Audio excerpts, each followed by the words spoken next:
ನಮಸ್ಕಾರ. ಈ news TV speed ನ್ಯೂಸ್ಗೆ ಸ್ವಾಗತ. ದೇಶ ಮತ್ತು ರಾಜ್ಯಗಳ ಸಮಗ್ರ ಸುದ್ದಿಗಳು ಹಾಗೂ ಸ್ಥಳೀಯ ವಿದ್ಯಮಾನಗಳ ಪಟಾಪಟ್ ಸುದ್ದಿಗಳು.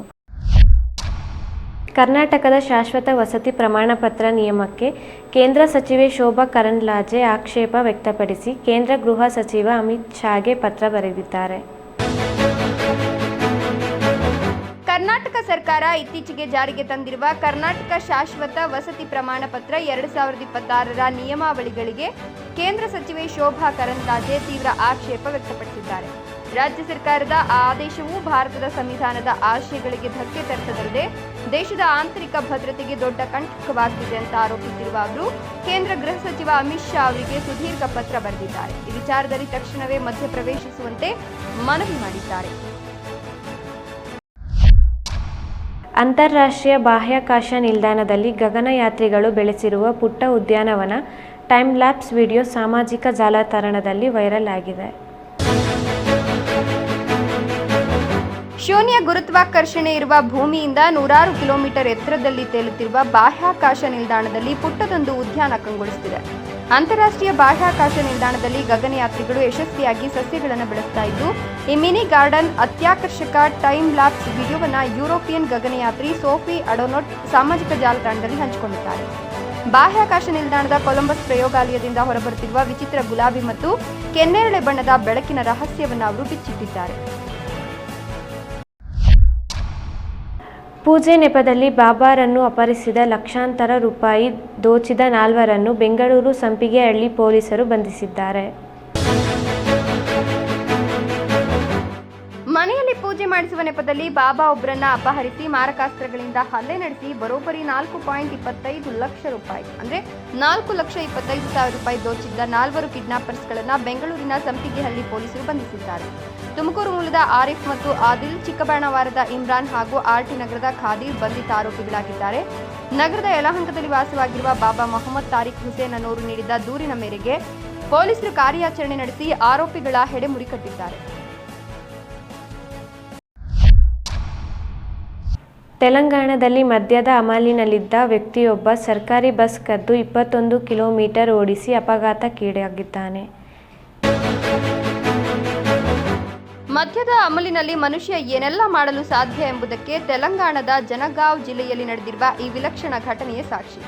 ತಿರುಪತಿಗೆ ಹೋಗಲು ರೈಲು ಸಿಗಲಿಲ್ಲ ಎಂಬ ಒಂದೇ ಒಂದು ಕಾರಣಕ್ಕೆ ಟ್ರ್ಯಾಕ್ಟರ್ ಚಾಲಕನೊಬ್ಬ ಬಸ್ ನಿಲ್ದಾಣದಲ್ಲಿದ್ದ ಸರ್ಕಾರಿ ಬಸ್ ಅನ್ನೇ ಕದ್ದು ಬರೋಬ್ಬರಿ 21 ಕಿಲೋಮೀಟರ್ ಓಡಿಸಿಕೊಂಡು ಹೋಗಿರುವ ಆಘಾತಕಾರಿ ಪ್ರಕರಣ ಬೆಳಕಿಗೆ ಬಂದಿದೆ.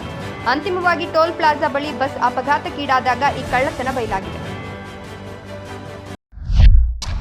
ಇರಾನ್ನ ಪರಮಾಣು ವಿದ್ಯುತ್ ಸ್ಥಾವರದ ಮೇಲೆ ಅಮೆರಿಕ ವೈಮಾನಿಕ ದಾಳಿ ನಡೆಸಿದೆ ಎಂದು ಇರಾನ್ ಆರೋಪಿಸಿದ್ದು ಉದ್ವಿಗ್ನತೆ ಹೆಚ್ಚಾಗಿದೆ. ಅಮೆರಿಕ ಮತ್ತು ಇರಾನ್ ನಡುವಿನ ಯುದ್ಧವು ಮತ್ತೊಮ್ಮೆ ಆರಂಭವಾಗಿದೆ. ಇರಾನ್ನ ಬುಶೇಹರ್ ಪರಮಾಣು ವಿದ್ಯುತ್ ಸ್ಥಾವರವನ್ನ ಟಾರ್ಗೆಟ್ ಮಾಡಿಕೊಂಡು ಅಮೆರಿಕ ಭೀಕರ ವೈಮಾನಿಕ ದಾಳಿ ನಡೆಸಿದೆ ಅಂತ ಇರಾನ್ ಗಂಭೀರ ಆರೋಪ ಮಾಡಿದೆ. ಇರಾನ್ ಸರ್ಕಾರಿ ಮೂಲಗಳ ಪ್ರಕಾರ ಬುಶೇಹರ್ ನಗರದಲ್ಲಿರುವ ಇರಾನ್ನ ಏಕೈಕ ಸಕ್ರಿಯ ಪರಮಾಣು ವಿದ್ಯುತ್ ಸ್ಥಾವರದ ಬಳಿ ಅಮೆರಿಕದ ಪಡೆಗಳು ವೈಮಾನಿಕ ದಾಳಿ ನಡೆಸಿವೆ. ಜಾಗತಿಕವಾಗಿ ಅತ್ಯಂತ ಸೂಕ್ಷ್ಮ ಅಂತ ಪರಿಗಣಿಸಲಾಗಿರುವ ಈ ಪರಮಾಣು ನೆಲೆಯನ್ನೇ ಅಮೆರಿಕ ಗುರಿಯಾಗಿಸಿಕೊಂಡಿರೋದು ಮತ್ತಷ್ಟು ಆತಂಕಕ್ಕೆ ಕಾರಣವಾಗಿದೆ.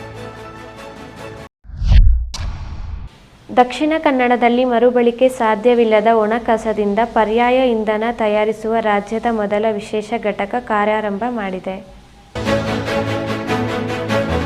ವೈಜ್ಞಾನಿಕ ಕಸ ವಿಲೇವಾರಿ ಮತ್ತು ಪರಿಸರ ಸಂರಕ್ಷಣೆಯಲ್ಲಿ ದಕ್ಷಿಣ ಕನ್ನಡ ಜಿಲ್ಲಾ ಪಂಚಾಯತ್ ಇಡೀ ರಾಜ್ಯಕ್ಕೆ ಮಾದರಿಯಾಗಬಲ್ಲ ಹೊಸ ಮೈಲಿಗಲ್ಲೊಂದನ್ನು ಸ್ಥಾಪಿಸಿದೆ. ಮರುಬಳಕೆ ಮಾಡಲು ಸಾಧ್ಯವಾಗದ ಒಣಕಸವನ್ನು ಕೈಗಾರಿಕೆಗಳಿಗೆ ಬಳಸಬಹುದಾದ ಪರ್ಯಾಯ ಇಂಧನವನ್ನಾಗಿ ಪರಿವರ್ತಿಸುವ ವಿಶೇಷ ಘಟಕವನ್ನು ಮಂಗಳೂರು ಸಮೀಪದ ಕೆಮ್ರಾಲ್ನಲ್ಲಿ ಅಧಿಕೃತವಾಗಿ ಕಾರ್ಯಾರಂಭ ಮಾಡಲಾಗಿದೆ. ಈ ರೀತಿಯ ತಂತ್ರಜ್ಞಾನಾಧಾರಿತ ಘಟಕವು ಕರ್ನಾಟಕದಲ್ಲೇ ಮೊದಲನೆಯದಾಗಿದೆ. ಸ್ವಚ್ಛ ಭಾರತ್ ಮಿಷನ್ ಯೋಜನೆಯಡಿ ಸರಿಸುಮಾರು 15 ದಿನಗಳ ಹಿಂದಷ್ಟೇ ಈ ಪ್ರಾಯೋಗಿಕ ಘಟಕವನ್ನು ಆರಂಭಿಸಲಾಗಿದೆ.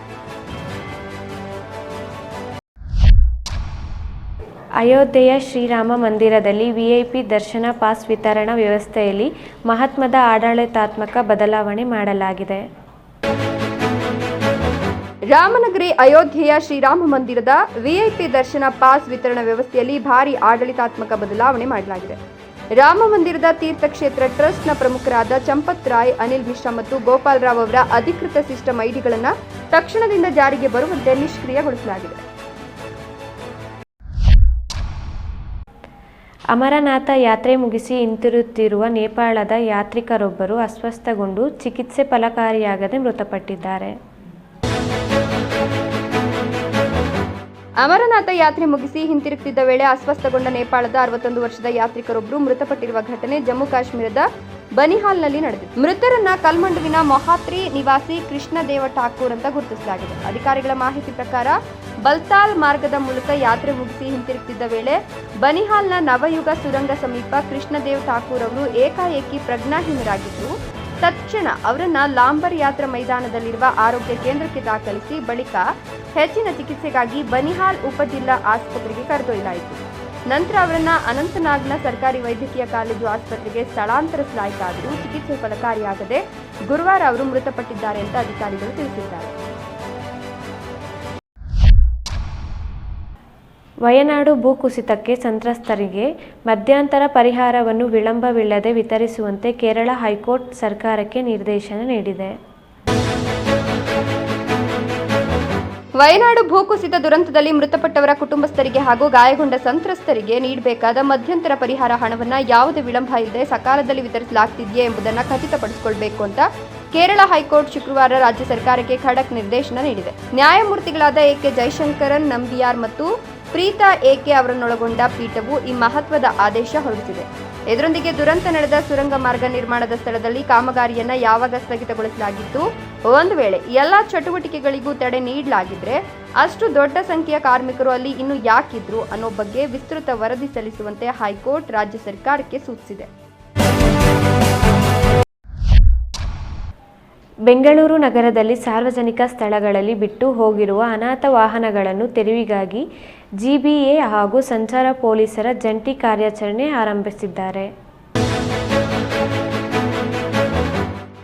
ಬೆಂಗಳೂರಿನಲ್ಲಿ ಪಾದಚಾರಿ ಮಾರ್ಗದ ಒತ್ತುವರಿ ತೆರವು ಬೆನ್ನಲ್ಲೇ ಇದೀಗ 5 ಪಾಲಿಕೆ ವ್ಯಾಪ್ತಿಯಲ್ಲಿ ಜುಲೈ 10ರಿಂದ ಅನಾಥ ವಾಹನಗಳ ತೆರವು ಕಾರ್ಯ ಆರಂಭವಾಗಿದ್ದು, ಬೃಹತ್ ಬೆಂಗಳೂರು ಅಭಿವೃದ್ಧಿ ಸಚಿವ ಕೃಷ್ಣ ಬೈರೇಗೌಡ ಅವರು ಶುಕ್ರವಾರ ಸ್ಕ್ರೀನ್ಸ್ ರಸ್ತೆಯಲ್ಲಿ ಖುದ್ದು ಕಾರ್ಯಾಚರಣೆಗಿಳಿದು ಅಧಿಕಾರಿಗಳೊಂದಿಗೆ ವಾಹನಗಳಿಗೆ ನೋಟಿಸ್ ಅಂಟಿಸಿದ್ದಾರೆ. ಜಿಬಿಎ ಕಾಯ್ದೆ 2024 ಸೆಕ್ಷನ್ 324ರ ಅನ್ವಯ ರಸ್ತೆಗಳಲ್ಲಿ ತೆರೆದ ಪ್ರದೇಶಗಳು ಮತ್ತು ಸಾರ್ವಜನಿಕ ಸ್ಥಳಗಳಲ್ಲಿ ಹಲವು ದಿನಗಳಿಂದ ಅನಾಥವಾಗಿ ಬಿಡಲಾದ ವಾಹನಗಳನ್ನು ಗುರುತಿಸಿ ನಗರ ಪಾಲಿಕೆಗಳು ಹಾಗೂ ಸಂಚಾರ ಪೊಲೀಸ್ ಅಧಿಕಾರಿಗಳು ಜಂಟಿ ಕಾರ್ಯಾಚರಣೆ ತೆರವುಗೊಳಿಸಿ ಕಟ್ಟುನಿಟ್ಟಿನ ಕ್ರಮ ಕೈಗೊಳ್ಳಲಿದ್ದಾರೆ. ಈ ನ್ಯೂಸ್ ಟಿವಿ ಸ್ಪೀಡ್ ನ್ಯೂಸ್ ಜೊತೆಗೆ ಈ ನ್ಯೂಸ್ ಟಿವಿ ಮುಖ್ಯ ಸಂಚಿಕೆ ರಾತ್ರಿ 8:30ಕ್ಕೆ ತಪ್ಪದೇ ವೀಕ್ಷಿಸಿ.